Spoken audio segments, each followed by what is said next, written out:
하나님의 말씀 여호수아 13장 1절부터 14절 말씀까지 봉독하겠습니다.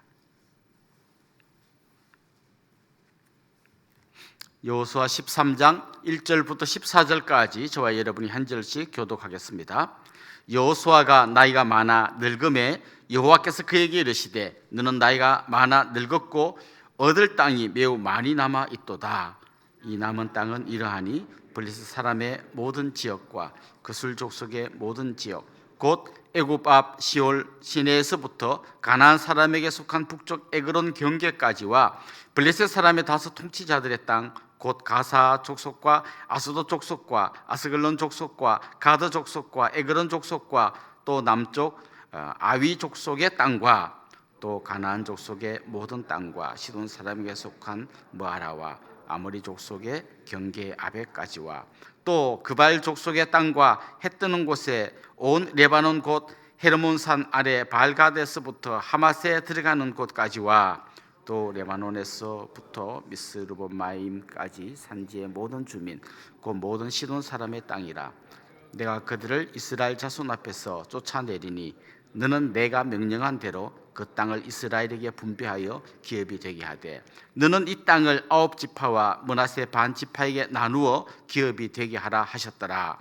므낫세 반 지파와 함께 루벤 족속과 갓 족속은 요단 저편 동쪽에서 그들의 기업을 모세에게 받았는데 여호와의 종 모세가 그들에게 준 것은 이러하니 곧 아르논 골짜기 가에 있는 아로엘에서부터 골짜기 가운데 있는 성읍과 디본까지 이르는 메드바 온 평지와 헤스본에서 다스리던 아모리 족속의 왕 시온의 모든 성읍 곧 암몬 자손의 경계까지와 길르앗과 및 그술 족속과 마가 족속의 지역과 온 헤르몬 산과 살르가까지 온 바산 곧 르바의 족속으로서 아스다롯과 에드레이에서부터 다스리던 바산 왕 옥의 온 나라 모세가 이 땅에 사람들을 쳐서 쫓아냈어도 그술 족속과 마가 족속은 이스라엘 자손이 쫓아내지 아니하였으므로 그술과 마갓이 오늘까지 이스라엘 가운데서 거주하니라.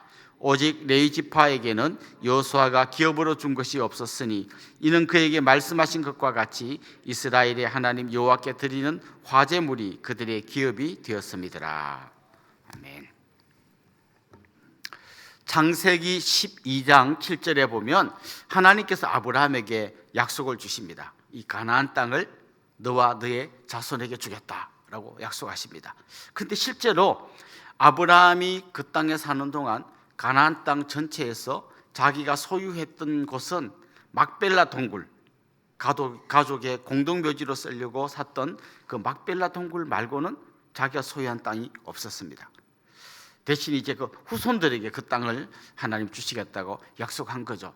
그런데 성경을 가만히 살펴보면 창세기 12장 아브라함을 부르신 그때부터 시작해서 출애굽기, 레위기, 민수기, 신명기까지 그리고 여호수아까지 가는 이 전 과정이 하나님께서 아브라함에게 약속하신 이 땅을 너의 후손에게 주겠다는 이 약속이 어떻게 성취되어 가는가를 잘 보여주는 말씀입니다.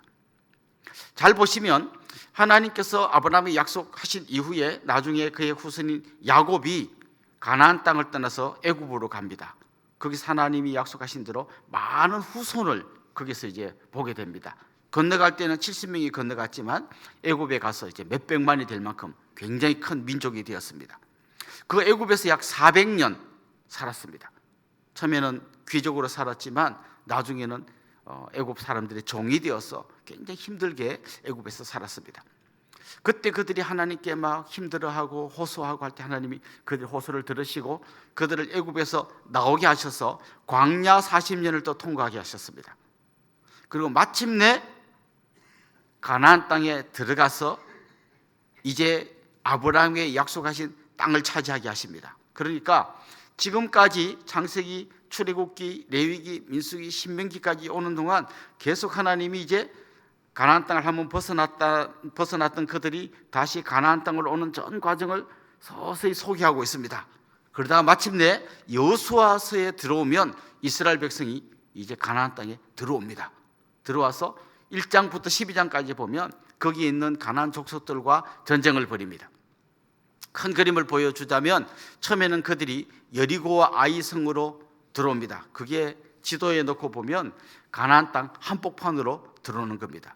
들어와서 이 남쪽과 북쪽에 흩어져 있던 수많은 도시국가 형태로 있던 이 가나안 족속들하고 싸우기 전에 먼저 가운데를 확 잘라버립니다. 무슨 말인가 하면 가나안 족속들이 각기 흩어져 있는 이 사람들이 한 마음이 돼서 뭉쳐가지고 이스라엘과 싸우지 못하도록 가운데를 잘라버립니다. 그리고 남쪽을 먼저 정복하고 북쪽을 정복합니다. 여기까지가 여호수아 1장부터 12장까지 내용입니다. 그래서 정복 전쟁이 끝났습니다. 드디어 오늘 본문부터 이제 계속 이어지는 내용은 뭔가 하면 이스라엘의 12지파에게 땅을 분배하는 내용이 이제 나옵니다.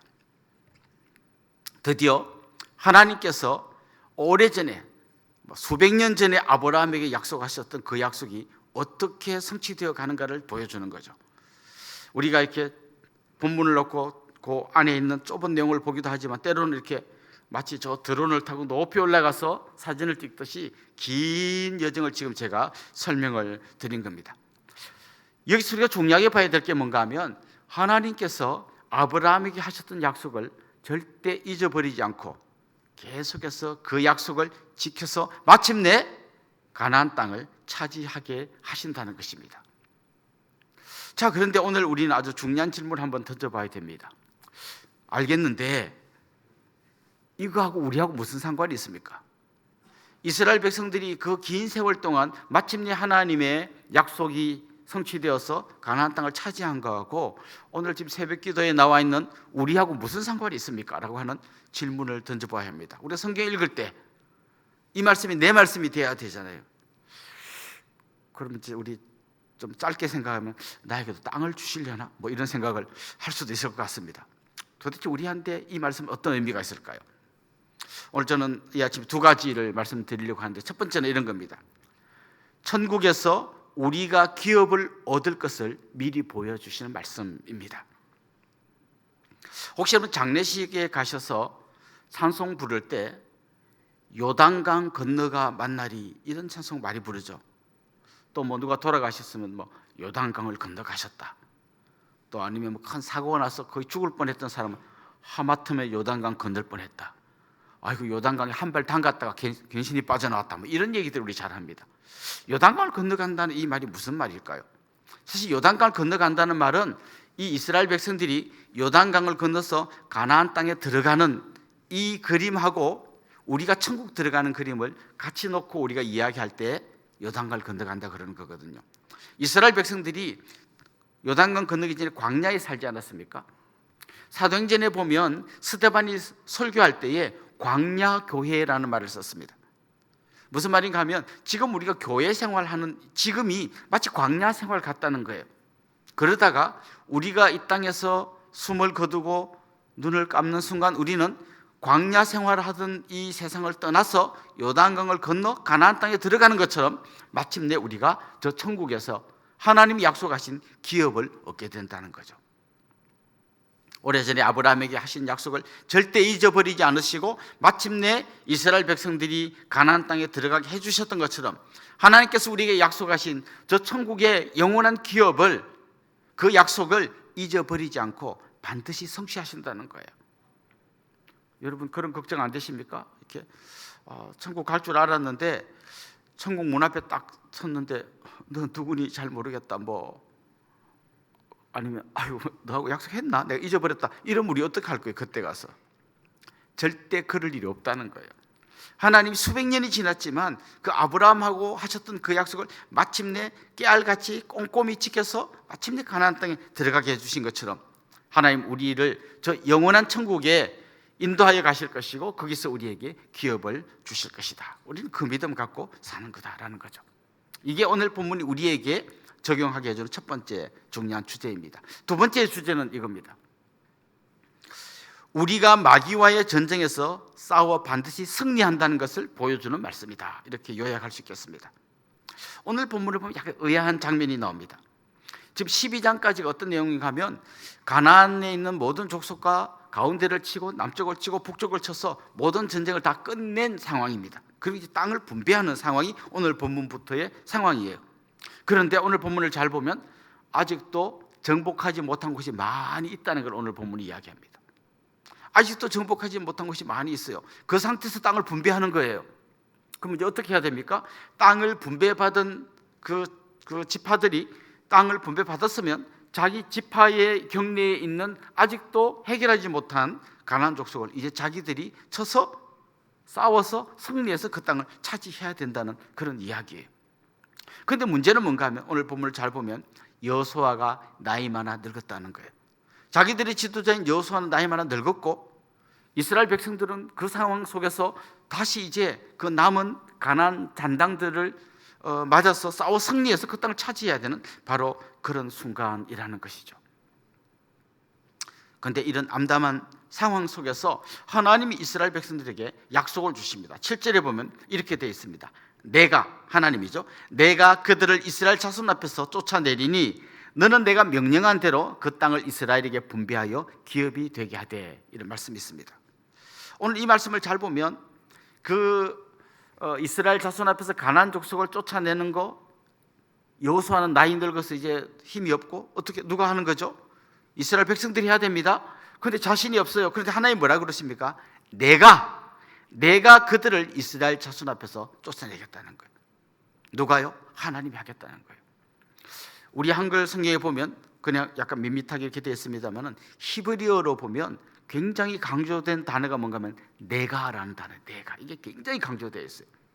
보통 히브리어는 대명사를 안 써도 문장이 다 이어집니다. 왜냐하면 그 동사가 이게 1인칭인지 2인칭인지 3인칭인지 단순지 복순지가 동사 안에 각기 다르게 표현이 돼요. 우리가 영어에 보면 I면 M이고 U면 R이고 또 뭐 it이면 is, 동사만 봐도 앞에 대명사가 뭔지 알 수 있지 않습니까? 그것처럼 히브리어도 대명사를 안 써도 다 알게 돼 있어요. 그런데 대명사를 쓸 때가 있어요. I를 쓸 때가 있습니다. 내가라고, 이거는 그냥 내가가 아니라 내가, 이렇게 아주 강조하는 거예요. 그러니까 하나님이 지금 이스라엘 백성 앞에서 내가 하겠다는 거예요. 내가. 너희들 걱정하지 말라는 거예요. 내가 이 전쟁을 마무리할 테니까 너희들은 분배받은 그 땅에서 나만 믿고 싸우라 라고 말씀하시는 게 오늘 본문의 내용입니다. 자, 이 말씀 우리에게 한번 적용해 봅시다. 지금 마귀와 예수님의 전쟁에서 예수님이 이미 승리하셨습니다. 마귀가 자기가 쓸 수 있는 최고의 무기인 죽음이라는 무기로 예수님을 공격했지만 예수님께서 부활하시면서 마귀의 머리를 밟아버렸습니다. 마귀가 예수님의 발꿈치를 물었다면 예수님 마귀의 머리를 밟아버렸습니다. 이미 이 전쟁은 끝난 전쟁이에요. 승리한 전쟁이에요. 그런데 예수님이 큰 전쟁에서 승리했지만 마귀가 완전히 멸망해가지고 붙들림 받아서 저 불못에 던져지는 것은 예수님 재림하실 때예요. 그러니까 마귀는 지금 어떤 상태인가 하면 머리가 밟혔지만 마지막 최후의 발악을 하고 있는 상태예요. 그 마귀와 우리가 지금 싸우고 있는 겁니다. 그런데 마귀는 머리를 밟혔지만 우리가 감당하기에는 너무 힘든 존재예요. 그런데 그 마귀와 우리는 계속 싸우면서 살아가고 있는 겁니다. 과연 이길 수 있을까요? 그때 주님 우리한테 약속하시는 거예요. 내가 하겠다는 겁니다. 주님께서 마태복음 마지막에 제자들에게 지상 명령을 주시며 뭐라 그랬습니까? 내가 너희와 세상 끝날까지 함께 하겠다. 그 주님이, 내가 함께 하겠다는 그 주님이 어떤 주님입니까? 마귀의 머리를 밟으시고 승리하신 주님이십니다. 그래서 우리가 그 주님을 붙들고 가면 나는 비록 약하지만 나와 함께 하시는 그 주님의 능력으로 우리가 이 땅에서 마귀와의 전투에서 승리할 수 있다는 것입니다. 자, 그렇다면 오늘 본문 말씀을 요약하면 이런 겁니다. 살아서는 승리, 죽으면 천국이라는 거예요.